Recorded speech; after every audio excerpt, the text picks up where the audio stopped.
كفروا يعلمون الناس السحر. ہر قسم کی حمد و ثنا اللہ تعالیٰ کے لیے جس کی توفیق سے، جس کے فضل و احسان سے ہم ماہ رمضان کو پائے. اور الحمدللہ آج ہم نے ماہ رمضان کا ایک روزہ بھی مکمل کیا ہوا ہے، اور آج ہماری یہ دوسری تراویح ہے.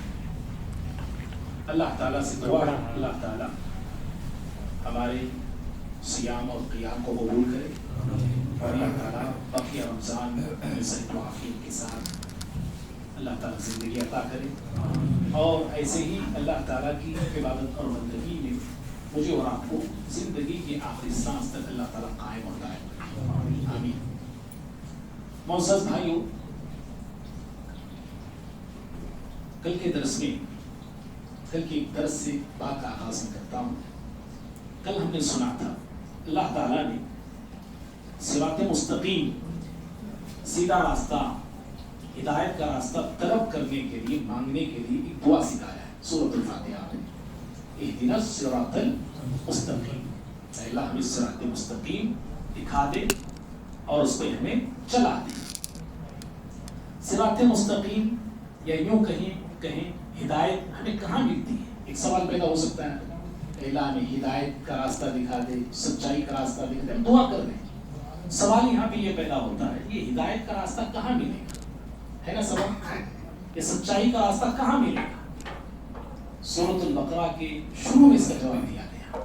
ہدایت چاہتے ہو، سچائی چاہتے ہو تو پھر آؤ، ہدایت یہاں پہ کہا ذالک الکتاب لا ریب فیہ ھدی للمتقین. ہدایت یہاں پہ ہے. کہاں پہ؟ قرآن مجید میں ہدایت ہے. کیوں؟ یہ کتاب صرف کتاب تلاوت نہیں، کتاب ہدایت ہے. اور جس انسان کو قرآن سے ہدایت نہ ملے نا، پھر دنیا میں اس کو کہیں بھی ہدایت نہیں مل سکتی. تو قرآن میں اللہ نے ہدایت رکھا ہے. قرآن سے ہدایت لینا ہے نا ہم سب کو.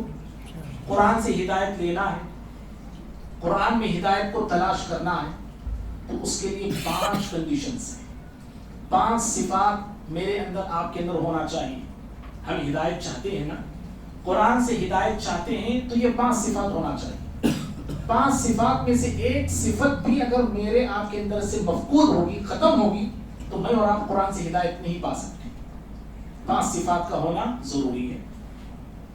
وہ 5 صفات اللہ نے بتایا. الذین یؤمنون بالغیب، غیب پہ ایمان ہونا چاہیے. امور غیبیات اس کو کہتے ہیں. غیب کی بہت ساری باتیں ہیں. اہل علم نے 7 باتوں کو غیبیات میں شمار کیا ہے. وقت نہیں ہے وہ ساری باتیں مجھے ریپیٹ کرنے کے لیے. ان میں سے پہلی چیز تو اللہ تعالیٰ کی ذات ہے.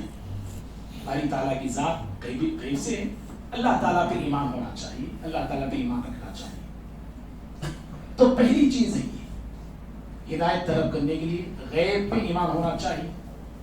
اور دوسری چیز، اور الذین یقیمون الصلاۃ، نماز کی پابندی، اقامت الصلاۃ، انفاق، خرچ کرنا اللہ کے راستے میں. اللہ نے جو کتاب نازل کیا اور ہم سے پہلے جو کتابیں نازل کیا اس پہ ایمان رکھنا. 4 ہو گئے. اور آخرت کے دن پہ یقین ہونا چاہیے. یہ 5 چیزیں انسان کے اندر پایا جانا اور ہونا ضروری ہے. اس کے بعد اللہ نے کہا اولئک علی ھدی من ربہم، یہی لوگ ہدایت یافتہ ہیں، یہی لوگ ہدایت یافتہ ہیں. یہ جو 5 چیزیں بھی میں نے بتایا، اللہ کی ذات پہ یعنی امور غیبیات پہ ایمان لانا، نماز، انفاق اور کتابوں پہ ایمان، آخرت کے دن کے آخرت پہ ایمان، یہ 5 جو باتیں ہیں، ان کو میں اور آپ کیسے سمجھیں، ان پر ایمان کیسے لائیں؟ کیا میں آپ اپنی مرضی سے ایمان لائیں؟ کیا میں اور آپ اپنی مرضی سے سمجھیں؟ اللہ کی ذات کو اپنی مرضی سے ہم سمجھیں؟ ہے نا بات سمجھ میں آ گیا آپ کو؟ ذرا میرے سوالات آپ کو سمجھ میں آ گئے؟ یہ جو 5 باتیں ابھی میں نے بتایا، ان کو ہم کیسے سمجھیں گے؟ اپنی اپنی مرضی سے، اپنی اپنی سوچ سے، اپنے اپنے نالج سے ہم سمجھتے جائیں گے کیا؟ نہیں. اگر کوئی شخص اپنی اپنی مرضی اور اپنے اپنے دماغ سے سوچتے جائے گا، سمجھتے جائے گا، گمراہ ہو جائے گا. ہدایت نہیں ملے گی اس کو، یاد رکھیے، نہیں ملے گی ہدایت اس کو. ان 5 باتوں کو سمجھنا کیسے، اس کا جواب بھی دیا گیا. ابھی ہم نے چوتھی رکعت میں آیت سنی ہے فَإِنْ آمَنُوا بِمِثْلِ مَا آمَنْتُمْ بِهِ فَقَدِ اهْتَدَوْا. اللہ تعالیٰ نے کہا کہ اے لوگوں ایمان لانا ہے نا، ایمان لانا ہے تو میرے نبی صلی اللہ علیہ وسلم کے صحابہ نے جیسے ایمان لایا ویسے ایمان لاؤ. کیسے صحابہ ایمان لاتے تھے، کیسے صحابہ کے ایمان ہوتا تھا؟ اگر ہمارا ایمان بھی ویسا ہوگا، ہمارا اسلام بھی ویسا ہوگا تو اللہ نے سرٹیفکیٹ دیا فقط اہتدوا، ہدایت یافتہ ہو جاؤ گے، تو ہدایت میں مل جائے گی، ہدایت کے راستے پر تم رہو گے. ٹھیک ہے بات کلیئر ہے بھائیوں؟ ہدایت سے محروم ہونے والے لوگ، عزت سے ذلت سے دو چار ہونے والے لوگ، فضیلت کے مقام سے گرا دیے جانے والے لوگ، اور اللہ کے عذاب کے کوڑے کے مستحق ہونے والے لوگ قوم یہود ہیں، جس کل ذکر ہوا تھا. ہدایت سے محروم ہو گئے، عزت جو تھی عزت ذلت میں بدل گئی، فضیلت کا جو مقام ملا تھا فضیلت کے مقام سے کان پکڑ کے نیچے اتار دیے گئے. اور چوتھی بات یہ ہے کہ اللہ کے عذاب کا کوڑا ان پہ برستا رہا، کوڑا ان پہ برستا رہا. کیوں ایسے ہوا؟ کیا اسباب ہیں؟ کون سے ایسے جرائم تھے؟ کون سی ایسی بیماریاں تھیں؟ کل آپ کے سامنے 3 بیماریوں کا ذکر ہوا ہے یاد ہے بھائی؟ بتائیے، ایک تو بتائیے. جی ہاں جزاک اللہ. شرک میں مبتلا تھے، دنیا پرست تھے، اور نیکی کا حکم لوگوں کو دیتے تھے، خود عمل نہیں کرتے تھے. یہ 3 میں نے بتایا. بات ہم پہ یہیں سے آگے ہم بڑھاتے ہیں. ان کے اور کچھ جرائم ہیں جن کا جاننا ضروری ہے، اس لیے کہ ہم بھی ان جرائم کے مرتکب ہوئے، ہم بھی ان گناہوں کے مرتکب ہوئے. وہ گناہ ہمارے اندر امت مسلمہ کے اندر پیدا ہوئے، ہم بھی ان کی روش ہی پہ چلنے والے بنے. اللہ تعالیٰ نے ہمیں بھی گمراہ کر کے رکھ دیا ہے. آج گمراہ ہیں امت مسلمہ، گمراہیوں میں ڈبکیاں کھا رہی ہیں. الگ الگ گمراہیاں، مختلف گمراہیاں، عقیدے کی گمراہیاں ہیں، عبادات کی گمراہیاں ہیں. کیسی گمراہیوں میں آج یہ امت مبتلا ہے. ایک تو ہدایت سے کوسوں دور ہو گئی یہ امت. فضیلت جو اللہ نے دیا ہے آج وہ فضیلت بھی ہمارے ہاتھ پہ نہیں. عزت ہماری ذلت میں بدل گئی، اور جو عذاب کا کوڑا ان پہ برستا تھا آج وہ عذاب کا کوڑا ہم پہ برس رہا ہے. کیوں؟ اس لیے کہ وہ جرائم ہمارے اندر آ گئے ہیں، وہ گناہ ہمارے اندر آ گئے ہیں. ان میں سے بہت بڑا جرم یہ تھا قوم یہود کا. وہ قوم تکبر کی روش اپنا کر رکھی تھی. کون سی روش جی؟ تکبر، عناد، کبر اور غرور اس قوم کے اندر کھٹ کے بھرا ہوا تھا. بڑی متکبر قوم تھی قوم یہود. اللہ تعالیٰ نے قرآن میں بتایا، جو کل آیتیں ہم نے سنی ہے، کہ زمین پر سب سے پہلا جو گناہ ہوا ہے، کون سا گناہ ہوا ہے؟ سب سے پہلا گناہ جو اس زمین پہ ہوا جی قتل ہے. جزاک اللہ. تو سب سے پہلا گناہ زمین پہ جو قتل ہوا ہے، اس سے پہلے قتل سے پہلے گناہ ہوا ہے وہ تکبر، جو ابلیس نے کیا. اللہ نے قوم یہود کو تاریخ بتایا ہے. جس تکبر کی عادت تم اپنا کر رکھے ہو، جانتے ہو اس تکبر کا سب سے پہلا شکار کون ہوا؟ ابلیس ہوا ہے. ابلیس ہوا ہے. اور قرآن میں اللہ نے 2 طرح کے الفاظ استعمال کیے ہیں. ایک تکبر کا لفظ آتا ہے، ایک استکبار کا لفظ آتا ہے. ابا واستکبر، ابا انکار کیا ابلیس نے، واستکبر استکبار کیا. تکبر بھی استعمال ہوتا ہے، استکبار کا لفظ آتا ہے. تکبر استکبار میں کیا فرق ہے؟ تکبر کہتے ہیں حق کو جھٹلانے کو اور لوگوں کو حقیر سمجھنے کو. الکبر بطر الحق وغمط الناس، کوئی پیارے نبی نے اس کی تعریف کی ہے. کبر کیا ہے؟ غرور کیا ہے؟ میں حق بات کو جھٹلا دیتا ہوں، نہیں مانتا ہوں اور لوگوں کو حقیر سمجھتا ہوں، معمولی سمجھتا ہوں. یہ کبر ہے. استکبار کیا ہے؟ استکبار کہتے ہیں اپنے آپ میں بڑا ہونا. سمجھ؟ اپنے آپ میں بڑا ہونا. حالانکہ میں بڑا نہیں، خود اپنے آپ کو میں بڑا سمجھ رہا ہوں اور اپنے بڑاپن کو میں لوگوں کے سامنے ظاہر کر رہا ہوں. یہ استکبار ہے. قوم یہود میں یہ دونوں جرائم تھی. تکبر بھی کرتے تھے، استکبار بھی کرتے تھے. اور ایسا تکبر تھا ان کے اندر، قرآن میں کہا کہ کل آیتیں ہم یہ سنی ہے. وہ لوگ کہتے تھے جو پیارے نبی صلی اللہ علیہ وسلم کے سامنے کوئی بات بتاتے، قرآن کی، سنت کی، حدیث، اپنی باتیں بتاتے آپ، وہ لوگ کہتے تھے قلوبنا غلف، ارے ہمارے دل تو پردے میں ہے. کیا بولتے تھے وہ لوگ؟ ہمارے دل پردے میں ہے. اب آپ کی باتیں ہمارے دل تک نہیں پہنچ سکتی، آپ کی بات ہمارے دل تک نہیں آ سکتی. کیوں؟ پردے میں پیاک ہے ہمارے دل، غلاف ہمارے دل پر چڑھا ہوا ہے، غلاف چڑھا ہوا ہے. اور دوسرا ترجمہ علم یہ بھی کیا ہے کہ ہم خود علم والے ہیں. اب آپ کے علم کی ہمیں ضرورت نہیں ہے. کیا بولتے تھے وہ؟ ہم خود علم رکھنے والی قوم ہے، آپ کے علم کے محمد صلی اللہ علیہ وسلم ہمیں ضرورت نہیں ہے. تو اللہ نے اس کا جواب دیا. کیا جواب دیا جانتے؟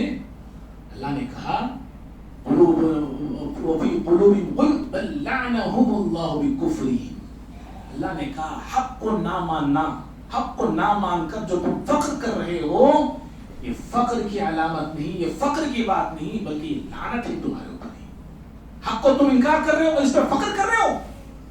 اللہ نے کہا یہ فخر کی بات نہیں، بلکہ حق کو نہ ماننا، جو حق کا انکار جو تم کر رہے ہو اس لیے کر رہے ہو، اللہ کی لعنت ہے تمہارے اوپر. تو اس قوم کا ایک بہت بڑا جرم تھا یہ. اور بھائیو، اگر آپ میں ہر شخص اپنی اپنی زندگی میں جائزہ لے کے دیکھیں، یہ جرائم بھی ہمارے اندر موجود ہے. بھائی ہم بھی اس روش میں مبتلا ہیں. اس قوم کا ایک اور بہت بڑا جرم تھا. یہ قوم بڑی بے ادب قوم تھی. کیا تھی یہ؟ جی بڑی بے ادب قوم. ایسی بے ادبیاں اور ایسی گستاخیاں اس قوم نے کی ہے. اللہ قرآن میں بے شمار مقامات پر ان کی بے ادبیوں کو بیان کیا ہے. سب سے پہلی بے ادبی اور سب سے بڑی بے ادبی اللہ کی شان میں کرتے تھے. یہ کہتے تھے، سورہ آل عمران میں اس کا ذکر ہوا ہے، ان اللہ فقیر ونحن اغنیاء. کہتے تھے یہ ظالم، اللہ تعالیٰ تو فقیر ہے، نعوذ باللہ، ہم مالدار ہیں، ہم بے نیاز ہیں، اللہ تعالیٰ فقیر ہے، نعوذ باللہ. ان کے جملے ہی جو قرآن نے نقل کیے ہیں. بہت بڑی بے ادبی، بہت بڑی گستاخی اللہ کی شان میں لوگ کرتے تھے. اور دوسری بہت بڑی بے ادبی اور گستاخی جانتے ہیں؟ نبیوں کے ساتھ کرتے تھے. نبیوں کے ساتھ کرتے تھے. قوم بنو اسرائیل میں سب سے بڑے عالم کون ہے بھائی؟ کون تھے؟ موسیٰ علیہ السلام، ہے نا؟ سب سے بڑے عالم تھے موسیٰ علیہ السلام. موسیٰ علیہ السلام سے مخاطب کیسے ہوتے تھے جانتے ہیں آپ؟ قرآن سورہ بقرہ ہی میں پہلے بارے میں اس کا ذکر ہوا ہے.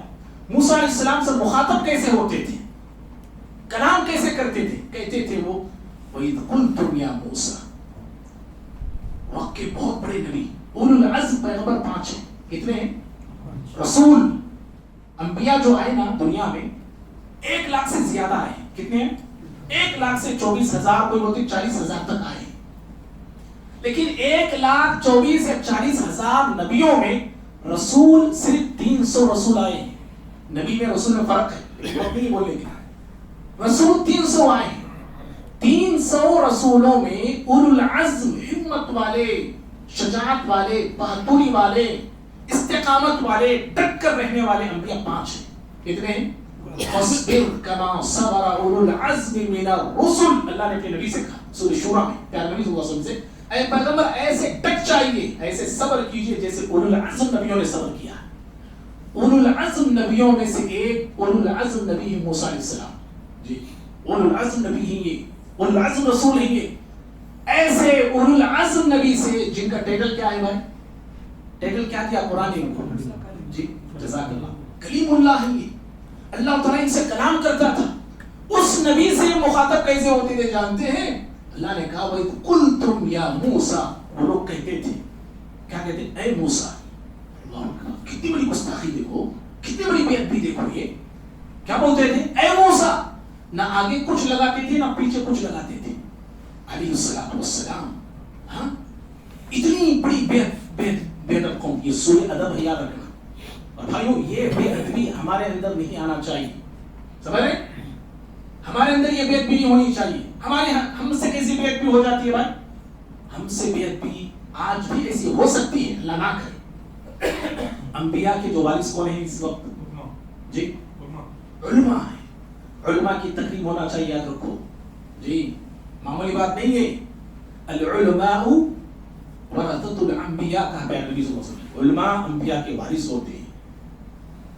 ایسی گستاخیاں نہیں ہونی چاہیے بھائی.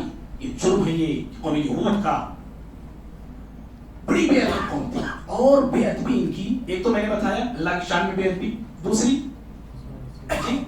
نبیوں کی شان میں بے ادبی، تیسری بے ادبی کتابوں کے ساتھ کرتے تھے. کون سی کتاب تھی ان کو جو دی گئی تھی؟ جزاک اللہ، توریت دی گئی تھی.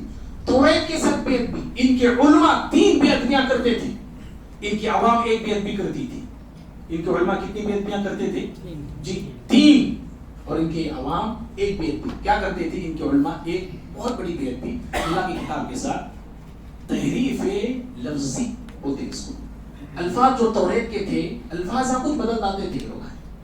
الفاظ کو نکالنا یا الفاظ کو دوسرے یا اپنا لفظ فٹ کر دینے کا، الفاظ کو بدلنا. اور دوسرا ہے تحریف معنوی، معنی کچھ بدل دینا. اور تیسرا تھا کتمان حق، حق کو چھپا دینا. اور یہ علماء کرتے تھے ان کی، یہودیوں کی. اور چوتھا جرم عوام کرتی تھی. کیا کرتی تھی؟ اللہ نے کہا وَمِنْهُمْ أُمِّيُّونَ لَا يَعْلَمُونَ الْكِتَابَ. عوام توریت پڑھتی تھی، سمجھتی نہیں تھی. سمجھ میں آئی بات آپ کو؟ ان کے لوگ توریت پڑھتے تھے، سمجھ میں نہیں آتا تھا. چلیے انہی 4 باتوں کو ہماری اس امت فٹ کرتے ہیں. پہلا جرم لفظی تحریف یہ امت نہیں کر رہی ہے، نہیں کر رہی ہے. پہلا جرم ان کو علماء کرتے تھے، آج کسی نے نہیں کیا ہے. کیوں؟ اس لیے کہ اس کتاب قرآن کی حفاظت کی ذمہ داری کون لیا ہے؟ جی اللہ تعالیٰ نے لیا ہے. ایک لفظ بھی ادھر کا ادھر آج تک نہیں ہوا ہے. ہاں معنی کو بدلا جا رہا ہے. جو بدعتی لوگ ہوتے ہیں، شرک کرنے والے لوگ ہوتے ہیں، قرآن کے معنی کچھ بدل دیتے ہیں، میننگ کو بدل دیتے ہیں. اور جرم تیسرا جو پہلا تو نہیں ہو رہا ہے اس امت میں، دوسرا جو ہو رہا ہے حق کو چھپا رہے ہیں. کتنے لوگ ہیں کہ مفتیاں، حضرتاں، بڑے بڑے لوگ حق جان رہے ہیں، سچ کہاں ہے، سچائی پہ کون ہے، سب معلوم ہے، چھپا کے رکھے ہوئے اپنے مفاد کے لیے، اپنے فائدے کے لیے. اور ہمارا جرم کیا ہے جانتے ہیں؟ ہمارا جرم، ہم پبلک کا جرم قرآن پڑھتے ہیں، ذرا بھی سمجھ میں آتا ہے ہم لوگوں کو. صرف وہی بات ہے. سمجھ لے بات سمجھ لے بھائی. قرآن ماشاءاللہ پڑھ رہے ہیں، سمجھ میں ذرا بھی نہیں آ رہا ہم لوگوں کو، اور سمجھنا بھی نہیں چاہ رہے. یہ سمجھانے کے لیے درس ہو رہے ہیں بھائی مختصر طور پر. تو قوم یہود کی یہ جرائم تھے جو میں نے آپ کے سامنے بتایا. بھائیو قوم یہود، آخری بات ہے، بہت بڑا جرم قوم یہود کا یہ تھا. یہ قوم جو جادو کے پیچھے پڑ گئی. جو قوم اخلاق سے گرتی نا ویسے غلط راستوں میں چلتی ہے، جادو کے پیچھے دوڑنے لگی، جادو کے پیچھے بھاگنے لگی. ابھی ہم نے آیتیں سنی ہے نماز میں آج کی تراویح میں. جادو سیکھتے تھے قوم یہود، جادو کرتے بھی تھے. قرآن اور سنت میں جادو کے وجود کو مانا گیا ہے. پہلی بات جادو موجود ہے. لوگوں نے انکار کیا، لیکن ان کے انکار کرنے سے نہیں ہونے والی بات یہ قرآن اور سنت کہتا ہے. قرآن اور سنت میں بات آئی ہے کہ جادو کا وجود ہے، جادو موجود ہے. پہلی بات. دوسری بات یہ ہے کہ جادو کفر ہے. یہ کیا ہے؟ یہ جی کفر ہے. اللہ کے نبی صلی اللہ علیہ وسلم فرماتے ہیں اجتنبوا السبع الموبقات، 7 تباہ کرنے والی چیزوں سے بچو. 7 گناہ آپ نے بتائے، ان میں سے دوسرا گناہ آپ نے کہا السحر، جادو. 7 تباہ کرنے والی گناہ ہے. بزار کی حدیث میں آپ نے کہا لیس منا، وہ ہم میں سے نہیں ہے. من سحر، جو جادو کرتا ہے، اور سحر لہ، یا جس کے لیے جادو کیا جاتا ہے، نہیں ہے وہ انسان ہم میں سے. کہا پیارے نبی صلی اللہ علیہ وسلم. اور تیسری بات یہ ہے کہ جادو گر جو ہوتے ہیں وہ کبھی کامیاب نہیں ہوتے، کبھی کامیاب نہیں ہوتے. لا یفلح الساحر حیث اتی، پیارے نبی نے کہا، اللہ تعالیٰ نے کہا جادوگر کبھی سکھ اور چین کی زندگی نہیں جیتے ہیں، نہیں رہتے. جادو 2 طرح کا ہے، 2 قسمیں جادو کی. ایک ایسا جادو جو انسان کو اسلام سے نکال دیتا ہے، کیوں؟ اس لیے کہ اس میں کانٹیکٹ جو ہے شیاطین سے ہوتا ہے. اور یاد رکھیے جادوگروں کے جو ٹیچرز ہوتے ہیں نا وہ شیاطین ہوتے ہیں. وہ جی شیاطین ان کے ٹیچر ہوتے ہیں. تو پہلا جادو وہ ہے جو انسان کو اسلام سے نکال دیتا ہے. کیوں؟ اس لیے کہ ان کا کانٹیکٹ، ان کا تعلق، ان کا رابطہ شیاطین سے ہوتا ہے اور ان کا قتل واجب ہے. اسلامی حکومت ہو تو قتل کر دینا چاہیے. اور دوسرا جادو وہ ہے جو کرنے سے انسان کافر تو نہیں ہوتا ہے، لیکن اس میں اس جادوگر کا یا اس انسان کا تعلق شیاطین سے نہیں ہوتا ہے، بلکہ جڑی بوٹیاں سے، تنتر سے، منتر سے، چگلی بولے کو، دھاگا لے کو، چونکہ لوگ ایکٹنگ کرتے رہتا ہے. شیاطین سے اس کا کانٹیکٹ نہیں رہتا ہے. سمجھ رہے ہیں آپ؟ ایک ایسا بھی جادو ہے. لیکن یہ جو انسان اسلام سے نکلتا تو نہیں، اسلامی حکومت ہو تو اس کو بھی قتل کر دینا چاہیے. جی یہ علم نے کہا، میری بات نہیں ہے. اس کو بھی قتل کر دینا. کیوں؟ اس لیے کہ اس سے بھی فساد پھیلتا ہے، اس سے بھی فساد پھیلتا ہے، اس سے بھی بگڑ پھیلتا. اس لیے اگرچہ کہ یہ اسلام سے نکلتا نہیں، اگر یہ توبہ نہیں کرتا تو قتل کر دینا چاہیے. بہرحال بھائیوں، یہ چند باتیں تھیں جادو کے حوالے سے. اور آخری بات یہ ہے کہ بہت ساری باتیں ایسی ہوتی ہیں جن کا تعلق جادو سے نہیں ہوتا ہے. ہماری زندگی میں خود ایسی بہت ساری افیکٹ ہوتی ہے باتیں. ہمارے خیالات ہوتے ہیں. وہ مثال طور پہ کھانا کھایا نہیں جا رہا، سمجھو مہینے سے کھایا نہیں میں، کون کی جادو کھایا میرے اوپر؟ ایسی خیالی باتیں. یا آپ جا رہے تھے، آپ کے گھر کے سامنے ایک نیمبو پڑا ہوا، آپ نے دیکھا کون کی میرے اوپر جادو کر رہا ہے. میری شادی نہیں ہو رہی نا، کون کی جادو کر رہا ہے. ہاں ہو سکتا ہے، جادو بھی ہو سکتا ہے، لیکن جادو ہونا ضروری نہیں ہے. اس کو خیالی بولتے ہیں. اس کو خیالی باتیں، توہمات اس کو کہتے ہیں. ایسی چیزیں ہیں جیسے قوم یہود جادو کے پیچھے بھاگی تھی، یہ امت مسلمہ بھی جادو کے پیچھے بھاگ رہی ہے. کتنے ہی مسلمان جادوگروں کے چکر لگاتے ہیں. جی جادوگروں کے پاس جاتے ہیں، فال والوں کے پاس جاتے ہیں، طوطے والوں کے پاس جاتے ہیں، بلی والوں کہاں جا رہے ہیں. بہرحال یہ جرائم ہیں قوم یہود کی. ان جرائم کا مرتکب آج ہم بھی ہو رہے ہیں. ایسے بہت سارے جرائم اللہ نے بیان کیے، اس لیے اللہ نے ان کو فضیلت سے ہٹا دیا، عزت سے ہٹا دیا، اور اللہ رب العالمین نے ان کے مقام پہ دوسری امت کو لایا جسے امت مسلمہ کہتے ہیں. اور جب اللہ نے ان کو ہٹا دیا، ان کا قبلہ بھی اللہ بدل دیا، قبلہ بھی بدل دیا. اور ہمارا قبلہ اللہ نے بیت المقدس سے کعبۃ اللہ کو بنا دیا، جس کا ذکر انشاءاللہ اب ہم سنیں گے دوسرے بارے میں. اللہ تعالیٰ سے دعا ہے اللہ تعالیٰ مجھے آپ کو، ہم سبھی کو اسلام کی تمام تعلیمات کو منہن اپنانے اور اس کے چلنے کی توفیق عطا فرمائے. اللہ رب العالمین امت مسلمہ کے حالات پر رحم فرمائے، فلسطینیوں کی اللہ تعالیٰ مدد فرمائے، مسلمان پریشان حال ہیں اللہ تمام کی پریشانی کو دور فرمائے. ایسی گمراہ قوموں کے راستوں پر چلنے سے ہم تمام کی حفاظت فرمائے. آمین. سبحان اللہ و بحمدہ، اشہد ان لا الہ الا انت، استغفرک و اتوب الیک. السلام علیکم و رحمۃ اللہ.